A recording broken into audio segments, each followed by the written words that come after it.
올해 누가복음 10장 예수님께서 들려주신 선한 사마리아인의 이야기를 가지고 올해 하나님 주시는 주제 표로 삼았습니다. 가서 너도 이와 같이 하라. 여러분, 이 말씀이 이제 지난주의 일에 이어서 마저 하려고 합니다. 가서 너도 이와 같이 하라고 하신 이 말씀은 어느 날 한 율법 교사가 예수님께 물은 이 질문의 시작 때문이었습니다. 선생님, 내가 무엇을 해야 영생을 얻을 수 있습니까? 이 말은 내가 어떻게 해야 구원 얻습니까? 내가 어떻게 하면 하나님의 택함 받은 그 민족임을, 그 하나님의 백성임을 확인할 수 있겠습니까? 우리가 어떠한 진정한 의로움으로 산다는 것이 무엇입니까? 어떻게 사는 게 정말 옳게 사는 것입니까? 그런 거 물어본 것이죠. 율법 교사는 뭐라고 율법이 말해주고 있는지를 다 알고 있었습니다. 예수님이 율법에, 네가 읽는 율법에는 뭐라고 써 있느냐? 하나님 사랑하고요, 이웃 사랑하라는 겁니다. 예수님 말씀하시죠. 맞다, 너 그렇게 행하라. 그러면 산다. 그러자 율법 교사가 다시 묻습니다. 자랑하듯 이야기합니다. 내 이웃이 누구입니까? 성경은 이 율법 교사가 예수님에게 이 질문을 한 의도가 있다고 말하죠. 자기의 옳음을 보이려고, 자기가 옳게 보이려고, 자기가 얼마나 하나님 사랑하는 데에 둘째 가면 서럽다고 할 만큼 하나님 잘 섬기는지, 자기가 하나님 명령하신 대로 이웃 사랑하는 데에 얼마나 잘하고 있는지 스스로 자부심이 있어서 이 질문을 했다는 겁니다. 예수님, 선생님, 이웃이 누구입니까? 내가 더 사랑해야 될 이웃이 있겠습니까? 뭐 이런 이야기 아니겠습니까? 여러분, 예수님께서 그런데 그의 질문에 대답하고 있는 내용을 보면 바로 이 율법 교사는 자신이 생각하고 있는 이웃 사랑이라고 하는 것의 의미에 있어서 매우 제한적인 이해를 가지고 있었던 것을 알 수 있습니다. 그가 생각하고 있는 이웃의 대상의 범위가 매우 협소했었다는 것을 알 수 있습니다. 누구를 사랑해야 될 이웃이라고 생각했었냐면 그 역시도 유대인 중에 유대인이었기 때문에 그저 자기가 사랑할 대상은 내 유대인, 내 동족, 사마리아인이 내가 사랑할 이웃이라고 생각해 본 적이 없고 지나가던 길에 쓰러져 죽을 것 같은 강도 만난 사람 도와줘봤자 나에게 어떠한 유익도 줄 수 없는 그런 사람, 그것이 내가 사랑해야 할 이웃이라고는 한 번도 생각하지 않았던 겁니다. 자기가 공부하고 가르치는 율법, 그 율법을 주신 하나님께서 늘 주목하고 계시고 그 마음이 늘 가 있는 대상이 사마리아인이거나 혹은 강도 만나 죽어가는 사람일 것이라고는 미처 생각하지 못했던 것이죠. 이 율법 교사는 누군가를 사랑한다, 내가 이웃을 사랑한다 말은 하지만 자기의 이익을 따지고 계산해보고 자기의 유익을 위한 사랑, 내가 손해볼 것 같으면 굳이 그렇게 해야 될 이유가 없다고 생각하는 매우 협소하고 너무나도 작은 그런 사랑의 실천, 그것으로 자부하고 있었던 것입니다. 여러분, 예수님께서 우리에게 분명히 가르쳐 주시는 것이 있습니다. 이웃사랑, 그것은 나에게 이웃이란 바로 자비를 베푸는 관계라고 예수님 말씀하십니다. 자비와 사랑이라고 하는 것이 말에 있지 않고 나의 것을 내어주는 것에 있는 것이라고 이야기합니다. 여러분, 지난주에 그래서 우리가 함께 이 고백을 나눴습니다. 한번 따라 하실까요? 우리는 가겠습니다. 강도 만난 사람을 돌봐줬던 이 사마리아인 어떻게 했는가 보았더니 31절부터 34절에 제사장도 레위인도 그 강도 만난 사람을 보고 피하여 지나갔습니다. 그런데 33절에 보면 사마리아 사람은 그를 보고 불쌍히 여겨 가까이 가서 도와주었답니다. 사랑은 나의 가던 길을 멈추고 나의 사랑을 필요로 하는 대상에게 다가가는 것입니다. 사랑은 다가서는 용기가 필요합니다. 사랑은 사랑을 필요로 하는 자들을, 그런데 말도 하지 못하고 신음하고 있는 자들을 찾아 나서는 적극성이 필요합니다. 나한테 도와달라는 사람이 없었어요. 여러분, 강도 만나 쓰러져 죽어가던 사람이 도와주세요, 살려주세요 그랬을까요? 아니요, 그 말 할 힘조차도 없어서 저 한 구석에서 피 흘리면서 그저 신음하며 쓰러져 죽어가고 있었을 것인데 찾아갔습니다. 다가갔습니다. 사랑이란 나의 불편함을 감수하고라도 한 걸음 한 걸음 더 가까이 가는 것입니다. 내가 그리스도인으로서 가야 할 곳이 어딘지 찾아가 만나야 할 사람들이 누군지를 하나님께 묻는 사람들이 그리스도인들입니다. 우리의 교회가 하나님 누구를 도와야겠습니까? 하나님 우리 교회가 누구에게 다가가야겠습니까? 그것을 묻고 그 뜻대로 움직여 다가가는 사람들, 그들이 바로 교회입니다. 그래서 우리는 가겠습니다 하는 겁니다. 흩어져 가겠습니다. 두 번째 한번 따라합시다. 우리는 섬기겠습니다. 34절 말씀에처럼 사마리아인은 그를 돌보아 주었다 합니다. 그래서 돌보아 주다라고 하는 말, 그것은 자신을 낮추어서 그를 섬겼다는 이야기이죠. 부모가 자식을 돌보듯이 돌봤다는 말입니다. 종이 주인을 섬기듯이 섬긴다는 거예요. 이 의사가, 간호사가 환자를 치료하고 돌보듯이 그렇게 돌보고 섬긴다는 것입니다. 여러분, 하나님을 향한 우리의 사랑의 섬김을 뭐라고 말하냐면 예배라고 이야기합니다. 하나님 사랑하는 마음으로 섬기는 것, 예배하고 경배하는 것이죠. 그런데 이웃을 향한 사랑의 섬김, 그것이 뭘까? 바로 그것이 돌봄입니다. 그것이 봉사입니다. 그리스도인들이, 교회가 정말 이 사람은 그리스도인이네, 저 사람들의 모임은 진짜 교회네 라고 검증하고 확인할 수 있는 5가지의 모습이 있습니다. 꼭 이 5가지가 건강하게 자리 잡고 있을 때에 교회는 교회다, 그리스도인은 그리스도인이다 라고 그 말을 들을 수 있습니다. 그 첫째는 뭐냐면 예배 드리는 것입니다. 하나님 앞에 나와 엎드려 예배하는 것입니다. 내 세상에 익숙해 있던, 편안하게 있었던, 바빴었던 그 삶의 자리에서 나와 하나님께 다가가는 것, 하나님께 가는 것, 하나님께 가까이 가서 예배 드리는 것, 그 첫 번째입니다. 또 한 가지가 선교하는 것입니다. 복음 전하는 일. 또 하나는 교육하고 양육하는 것입니다. 또 하나는 서로 성도들이 친교, 교제하는 것입니다. 그런데 정말 중요한 것 또 하나 있습니다. 그것이 뭐냐면 돌보는 일입니다. 봉사하는 것, 구제하는 일입니다. 섬기고 돌보는 모습, 봉사하고 구제하는 그 모습을 보면 저 사람들 교회구나, 이 사람 그리스도인이구나 라고 하는 것을 알 수 있다는 말입니다. 우리는 가서 섬기겠습니다. 이 두 가지가 합하여져서 우리는 그것을 뭐라고 말하냐면 사랑이라고 얘기합니다. 한번 따라하겠습니다. 우리는 사랑하겠습니다. 사마리아인이 34절 35절에 보면 가까이 가서 기름과 포도주를 그 상처에 붓고 싸매고 자기 짐승에 태워 주막으로 데리고 가서 돌보아 주니라 이렇게 되어 있습니다. 그리고 35절에도 그 이튿날 그가 주막 주인에게 데나리온들을 내어주며 이르되 이 사람을 돌보아 주라. 비용이 더 들면 내가 돌아올 때에 갚으리라 하였으니. 아멘. 여러분, 사마리아인이 보여준 사랑, 그것이 어떤 것인가요? 그 모습은 마치 자기의 것을 허비하는 것처럼 보입니다.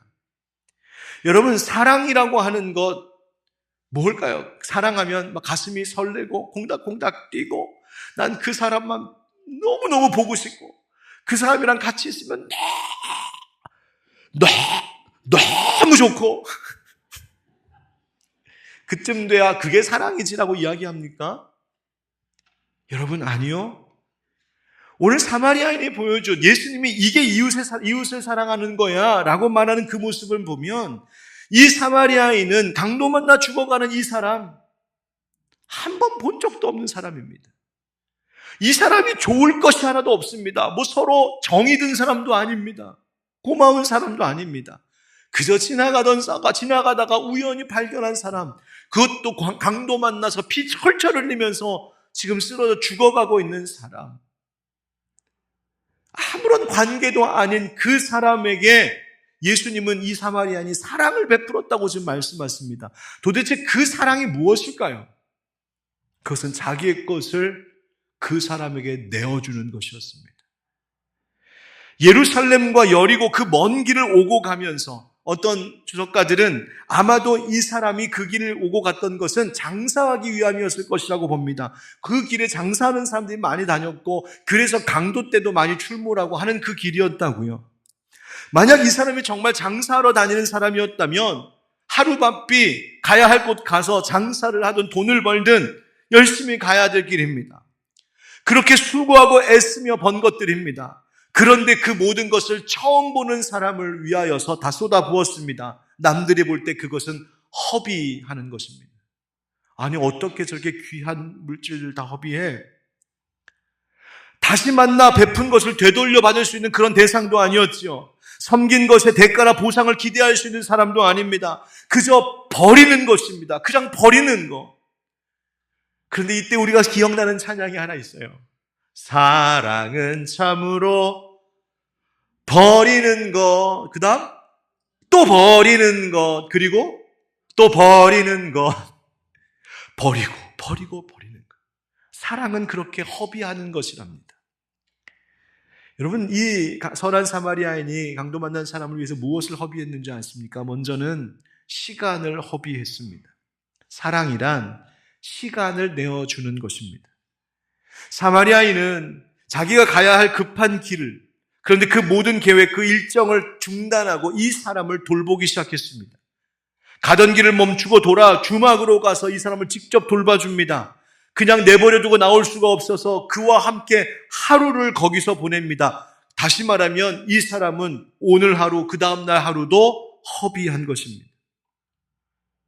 때로는 돈보다 시간이 귀할 정도로 시간은 참 귀한 것입니다.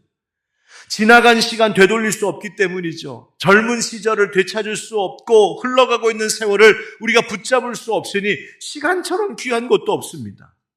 그런데 사랑이란 무엇일까? 그토록 귀한 시간을 허비하는 것이 사랑입니다. 그 사람을 위해서 그 시간을 그냥 허비하는 것입니다. 사랑이란 우리의 시간을 하나님께서 기억하시도록 만드는 최고의 방법입니다. 두 번째로, 여러분, 사랑이라고 하는 것은 무엇일까? 그것은 물질을 내어주는 것입니다. 그림을 하나 보여드릴게요. 빈센트 반 고흐가 그린 선한 사마리아인이라는 그림입니다. 우리 교회 내려오는 계단 벽에도 늘 걸려 있었던 그림 중에 하나인데요. 유사한 그림들이 많이 있습니다. 저기 보면 사마리아인이 이 강도 만나 죽어가던 사람을 자기가 탈 짐승 위에 올려 태웁니다. 근데 얼마나 고흐가 잘 그렸냐 하면 이 보통 힘든 게 아닌 거예요. 허리가 막 휘어지도록 이 한 장정을 이 위에다가 끌어올려 앉히는 모습이 막 그려져 있죠. 자기의 시간을 쓰고 자기의 에너지를 쏟아붓는 겁니다. 그림을 가만히 보면 저 왼쪽 위에 먼저 외면하고 지나간 제사장의 모습이 살짝 보입니다. 그죠? 그 다음에 거기서 조금 내려오면 왼쪽 중간쯤에 레위인도 보입니다. 등 돌리고 모른 척하고 고개 숙이고 지나가는 레위인도 보입니다. 그런데 그 바로 밑에 뭐 하나가 보이냐면 뚜껑이 열린 상자가 하나 보여요. 아마도 저 상자 안에 이 선한 사마리아인이 가지고 있었던 기름병, 포도주 이런 것들이 들어있었는데 그 귀한 것 열어서 이 강도 만나 죽어가는 사람한테 쏟아부어서 치료해 준 것을 표현한 것이 아닌가 싶습니다. 여러분, 사랑이 뭔지 아십니까? 그것은 나의 상자를 여는 것입니다. 나의 보석 상자를 뚜껑 여는 겁니다. 이 사마리아인은 자기가 열심히 일해서 벌어서 얻은 기름과 포도주, 생전 처음 보는 이 사람에게 왕창 갖다 부었습니다. 심지어 떠나는 길에 이 주막에서 주인에게 비용을 다 지불합니다. 얼마를 지불했냐면 2데나리온을 지불했답니다. 1데나리온이라고 하면 한 사람이 하루에 일해서 받는 품삯을 보통 이야기한답니다. 여러분, 2데나리온을 지불했다는 말은 무슨 말일까요? 2데나리온. 첫 번째는 내가 나의 하루를 오늘 수고한 거 다 쏟아부었다는 거예요. 또 하나, 두 번째 데나리온. 내일을 살아갈 때 필요한 것들도 다 부었다는 거예요. 오늘과 내일 내 삶의 두 날을 온전히 허비했습니다. 물질을 내어주었어요. 낭비하듯 버렸습니다. 그런데 그것이 예수님은 사랑이라고 말하고 있습니다. 여러분, 왜 그럴까요? 물질에는 우리의 마음이 들어있기 때문입니다. 우리의 수고가 있기 때문입니다. 그리고 그것은 우리의 내일을 위하여서, 때로는 그 물질이 필요하여서 이 물질을 보면 이 돈 있으면 내일 염려 없이 살겠다, 내일 굶지 않겠다, 마음의 안도감을 주는 것이기도 합니다.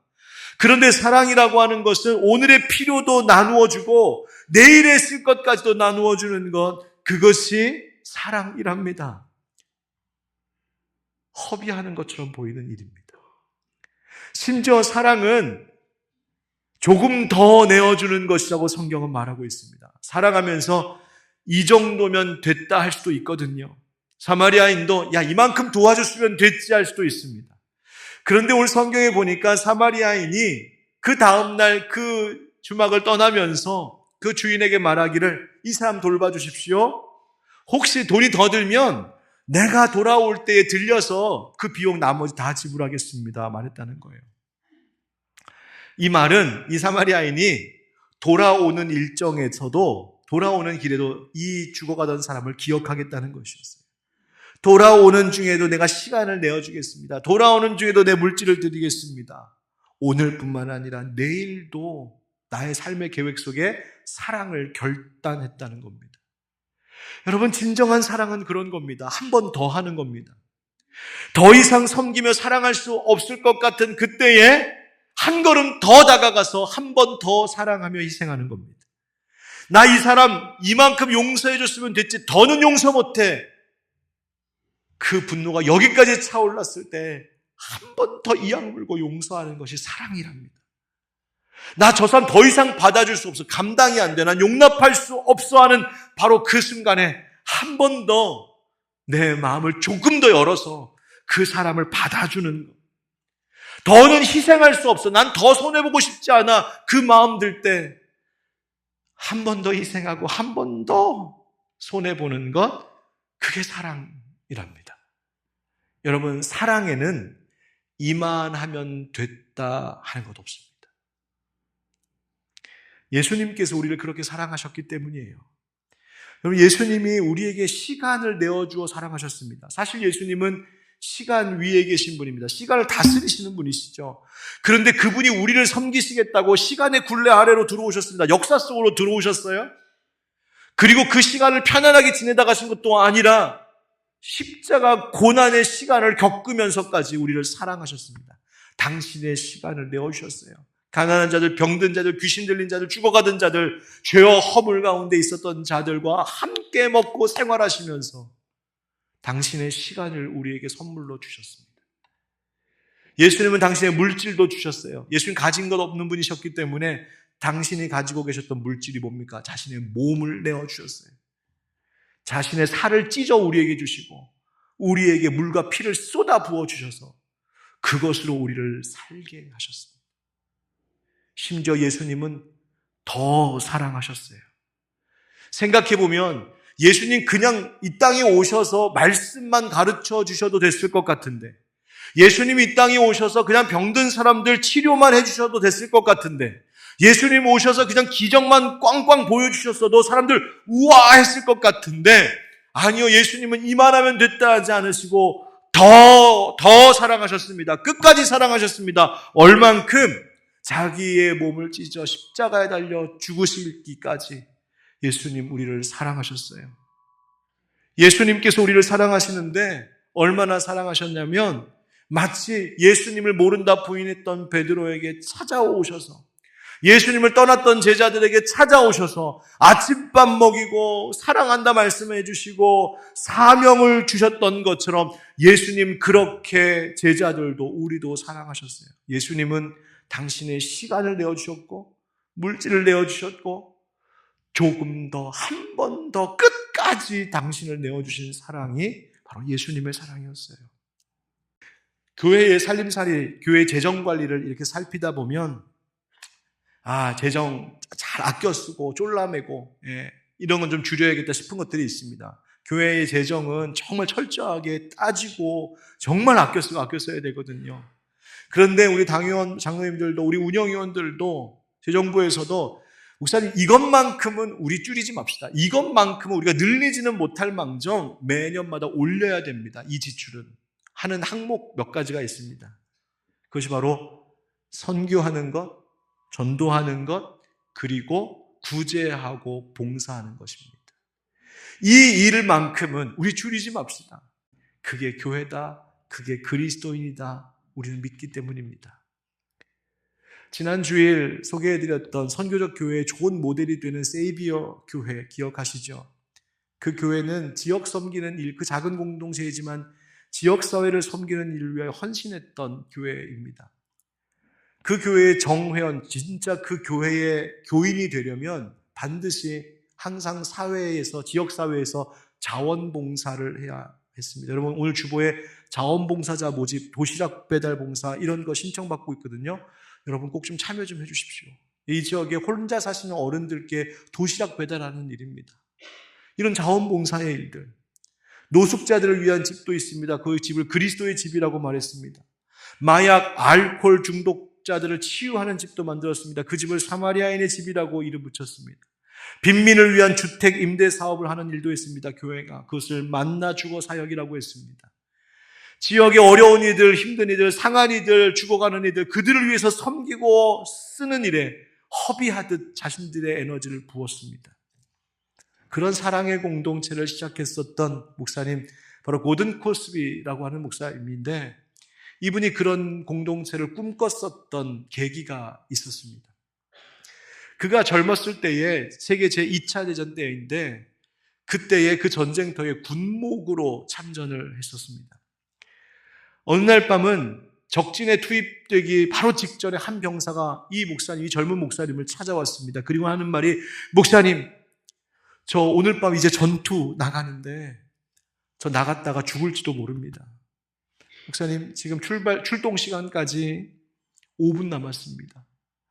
이 5분 동안 제게 예수님에 대하여서 말씀해 주십시오. 그런데 이 목사님이 바로 그때 5분 남았다고 여기며 나아가는 그 병사를 위하여서 목사님 하신 말씀은 단 한마디 이것이었답니다. 하나님은 당신을 사랑하십니다. 하나님은 당신을 사랑하십니다. 그 이야기를 듣고 나갔습니다.